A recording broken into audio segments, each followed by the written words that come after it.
The key to success with vision training is to form a habit doing the exercises. You have to be motivated to do it. There has to be something in it for you.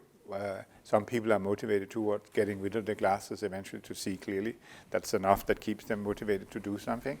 The other group of people need to have something that is worse than doing the exercises. So you need to find out what is worse, the money you have to spend on the glasses or the pain that you feel or whatever.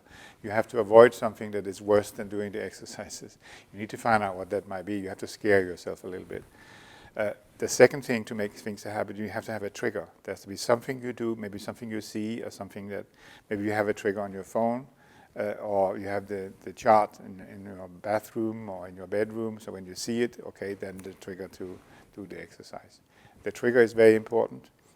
Triggers is always everywhere. You have a trigger for smoking, you have a trigger for this and trigger for that. And you can also make a trigger for doing the eye exercises. I suggest that the first week you do this, you start whatever your trigger is, and then begin to reinforce that every morning. First thing you do in the morning, do whatever you decide to be the trigger. The astigmatism wheel, for example, or whatever.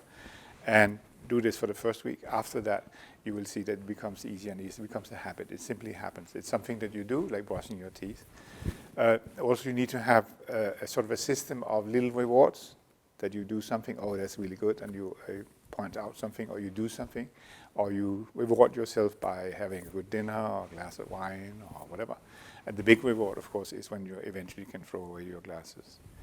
So the key to success is make it a habit.